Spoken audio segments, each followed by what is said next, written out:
श्रीमद् भागवत महापुराण नवम स्कंद द्वाविंशो अध्याय। पांचाल, कौरव और मगध देशीय राजाओं के वंश का वर्णन। इससे पूर्व के अध्याय में हमने भरत वंश का वर्णन और राजा रंतिदेव की कथा सुनी। अब आगे। नारायणं नमस्कृत्य नरं चैव नरोत्तमं देवीं सरस्वतीं व्यासं ततो जयमुदीरयेत्। श्री सुखदेव जी कहते हैं, परीक्षित, देवोदास का पुत्र था मित्रेयु। मित्रेयु के 4 पुत्र हुए, च्यवन, सुदास, सहदेव और सौमक। सौमक के 100 पुत्र थे। उनमें सबसे बड़ा जंतु और सबसे छोटा प्रसत था। प्रसत के पुत्र द्रुपद थे। द्रुपद के द्रौपदी नाम की पुत्री और धृष्टद्युम्न आदि पुत्र हुए। धृष्टद्युम्न का पुत्र था धृष्टकेतु। ब्रह्म्यास्त्र के वंश में उत्पन्न हुए ये नरपति पांचाल कहलाए। अजमीर का दूसरा पुत्र था ऋक्ष। उनके पुत्र हुए संवरण। संवरण का विवाह सूर्य की कन्या तप्ती से हुआ। उन्हीं के गर्भ से कुरुक्षेत्र के स्वामी कुरु का जन्म हुआ। कुरु के 4 पुत्र हुए, परीक्षित, सुधन्वा, जहन्वु और निषधास्व। सुधन्वा से सुहोत्र, सुहोत्र से च्यवन, च्यवन से कृति, कृति से उपरिचर्वसु और उपरिचर्वसु से बृहद्रथ आदि कई पुत्र उत्पन्न हुए। उनमें बृहद्रथ, कुशाम्ब, मत्स्य, प्रत्यग्र और चैदिप आदि चैदि देश के राजा हुए। बृहद्रथ का पुत्र था कुशाग्र, कुशाग्र का ऋषभ और ऋषभ का सत्यहित, सत्यहित का पुष्पवान और पुष्पवान के जहू नामक पुत्र हुआ। बृहद्रथ की दूसरी पत्नी के गर्भ से एक शरीर के 2 टुकड़े उत्पन्न हुए। उन्हें माता ने बाहर फेंकवा दिया। तब जरा नाम की राक्षसी ने जियो जियो इस प्रकार कहकर खेल खेल में उन दोनों टुकड़ों को जोड़ दिया। उसी जोड़े हुए बालक का नाम हुआ जरासंध। जरासंध का सहदेव, सहदेव का सोमापी और सोमापी का पुत्र हुआ श्रुतश्रुवा। कुरु के ज्येष्ठ पुत्र परीक्षित के कोई संतान न हुई। जहनु का पुत्र था सुरथ, सुरथ का विदुरथ, विदुरथ का सार्वभौम, सार्वभौम का जयसेन, जयसेन का राधिक और राधिक का पुत्र हुआ आयुत। आयुत का क्रोधन, क्रोधन का देवातिथि, देवातिथि का ऋष्य, ऋष्य का दिलीप और दिलीप का पुत्र प्रतीप हुआ। प्रतीप के 3 पुत्र थे, देवापी, संतनु और वाहलिक। देवापी अपना पैतृक राज्य छोड़कर वन में चला गया, इसीलिए उसके छोटे भाई संतनु राजा हुए। पूर्व जन्म में संतनु का नाम महाभिष था।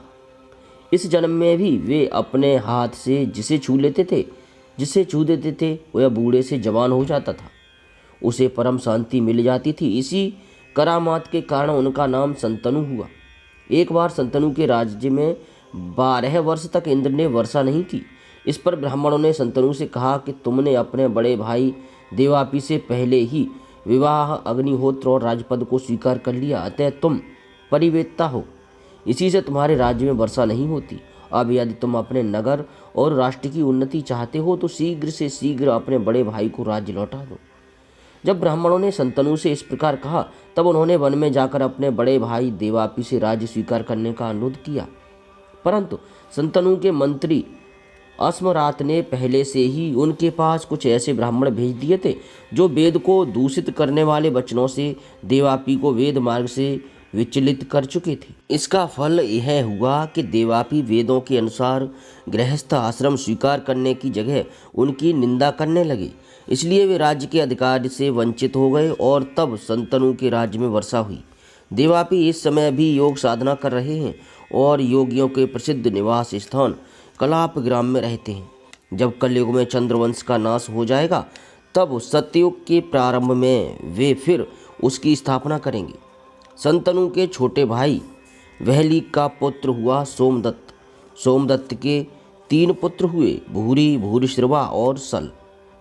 संतनु के द्वारा गंगा जी के गर्भ से नैष्टिक ब्रह्मचारी भीष्म का जन्म हुआ। वे समस्त धर्मज्ञों के सिरमौर, भगवान के परम प्रेमी भक्त और परम ज्ञानी थे। वे संसार के समस्त वीरों के अग्रगण्य नेता थे। औरों की तो बात ही क्या, उन्होंने अपने गुरु भगवान परशुराम को भी युद्ध में संतुष्ट कर दिया था। संतनु के द्वारा दासराज की कन्या के गर्भ से 2 पुत्र हुए, चित्रांगद और विचित्रवीर्य। चित्रांगद नामक गंधर्व ने मार डाला। इसी दासराज की कन्या सत्यवती से पाराशर जी के द्वारा मेरे पिता भगवान के कला अवतार स्वयं भगवान श्री कृष्ण द्वैपायन व्यास जी अवतीर्ण हुए थे। उन्होंने वेदों की रक्षा की। परीक्षित, मैंने उन्हीं से इस श्रीमद् भागवत महापुराण का अध्ययन किया था। यह पुराण परम गोपनीय अत्यंत रहस्यमय है। इसी से मेरे पिता भगवान व्यास जी ने अपने पहल आदि शिष्यों को इसका अध्ययन नहीं कराया, मुझे ही इसके योग्य अधिकारी समझा। एक तो मैं उनका पुत्र था और दूसरे शांति आदि गुण भी मुझ में विशेष रूप से थे। संतनु के दूसरे पुत्र विचित्रवीर ने काशीराज की कन्या अंबिका और अंबालिका से विवाह किया। उन दोनों को भीष्म जी स्वयंवर से बलपूर्वक ले आए थे। विचित्रवीर अपनी दोनों पत्नियों में इतना आसक्त हो गया कि उसे राजयक्ष्मा रोग हो गया और उसकी मृत्यु हो गई। माता सत्यवती के कहने से भगवान व्यास जी ने अपने संतानहीन भाई की स्त्रियों से धृतराष्ट्र और पांडु 2 पुत्र उत्पन्न किए।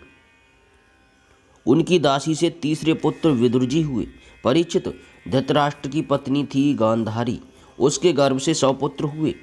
उनमें सबसे बड़ा था दुर्योधन, कन्या का नाम था दुसला।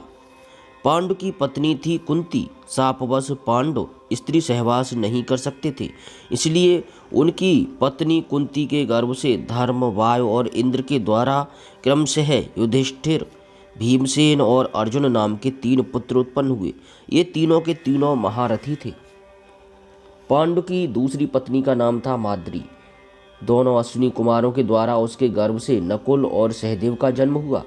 परीक्षित, इन 5 पांडवों के द्वारा द्रौपदी के गर्भ से तुम्हारे 5 चाचा उत्पन्न हुए। इनमें से युधिष्ठिर के पुत्र का नाम था प्रतिविंध्य, भीमसेन के पुत्र का नाम था श्रुतसेन, अर्जुन का श्रुतकीर्ति, नकुल का शतानीक और सहदेव का श्रुतकर्मा।